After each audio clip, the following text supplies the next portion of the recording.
在中国，月收入达到1万块钱的人，能过得跟过往一样好吗？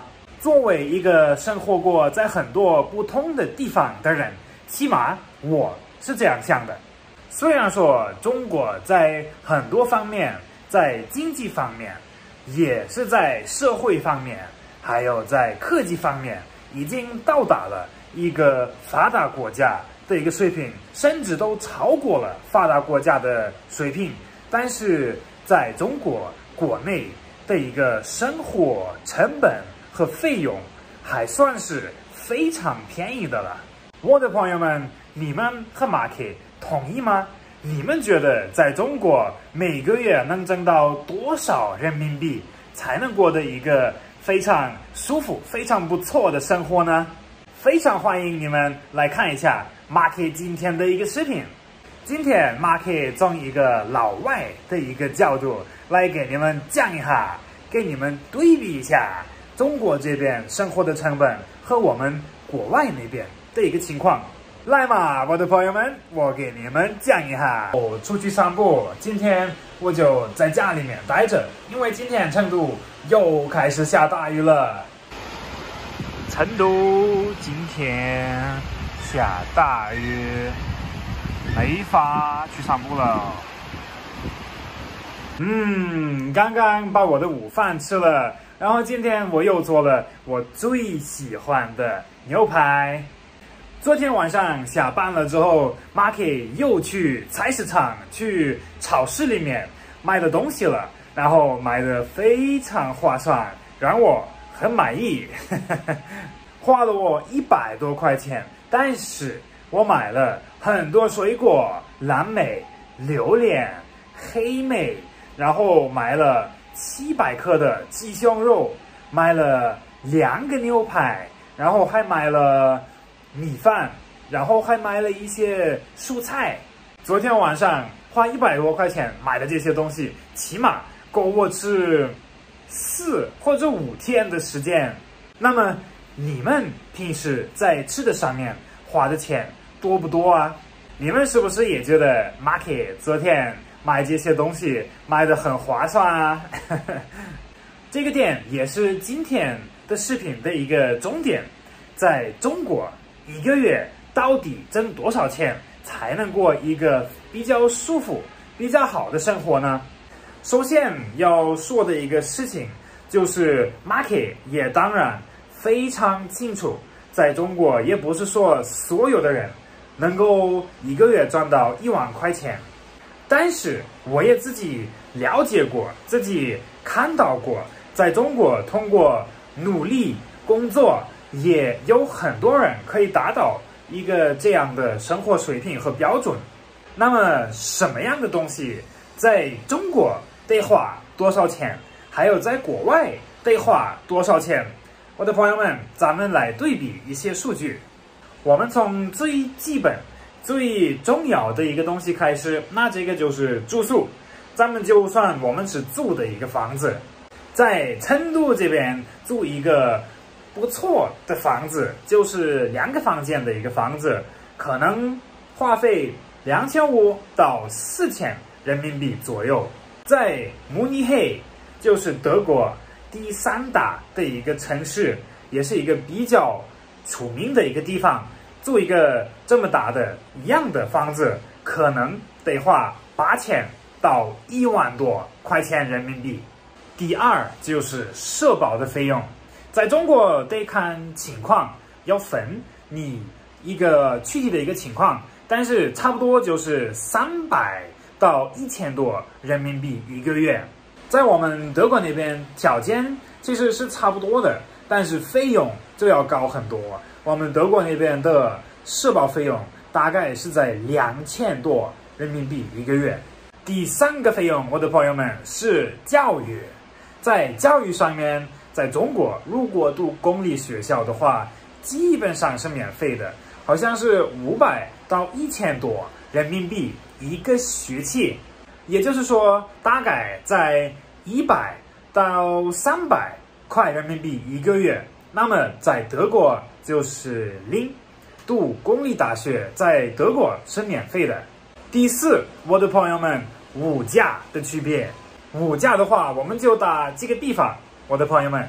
第一就是10个鸡蛋，在中国大概20块钱左右，在德国30块钱。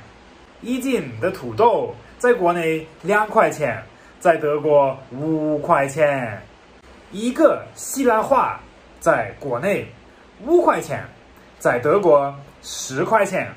酸奶1斤在国内差不多20块钱，在德国16块钱。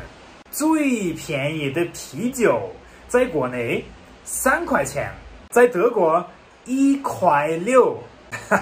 这是不是很便宜，我的朋友们？在我们德国那边，啤酒算是比矿泉水更便宜、更划算。那么还有像 Marky 昨天买的2个牛排，也就是大概400克的牛排，在国内花了我48块钱，在德国65块钱。所以你们看物价的话，可能在国内有一些东西要稍微便宜一点，有一些要稍微贵一点，但是整体上来说区别不是非常大。那一部分原因也是，我的朋友们，我们德国那边算是发达国家中物价比较便宜的一个地方。你要是去英国、法国、美国、以色列这种地方，那他们物价就比我们德国要高很多。我的朋友们，物价的话，咱们就算一个差不多3000块钱1个月的一个情况，这个已经算是花的不少的一个家庭。那么现在还剩下最后一个点，我的朋友们，我想给你们对比一下出行和交通的费用。在中国坐地铁大概是2块钱到8块钱左右 ，vs 在德国坐地铁10块钱到80块钱。公交车不管是走多远，2块钱，在德国10到30块钱。还有打出租车，在中国，比如说开15公里的样子，就大概是60到80块钱左右 ，vs 在德国打一个15公里的出租车，大概得花200到300块钱人民币。咱们就来按照 Marky 每天的一个计划和费用来算，我算下来可能是每天花个25到35块人民币就可以搞定我所有的交通需求。要是换成在德国的话，有可能每天要花个50到80块人民币左右，我的朋友们。然后刚才Marky去算了一下，在国内这边一个每个月的比较正常的一个花费的情况，就是6500人民币到9000块钱左右。一个同样的一个生活水平和方式，在德国每个月就得花13000多到17000块钱人民币。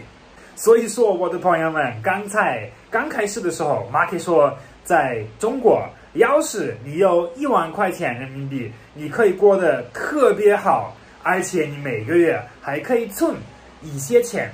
如果是在德国的话，你每个月只有1万块钱人民币，你基本上是活不下去的。你没有办法自己住一个自己的房子，只有跟别人一起合租，然后吃的也不会吃得多好，然后每天还要非常小心，你不要花太多的钱。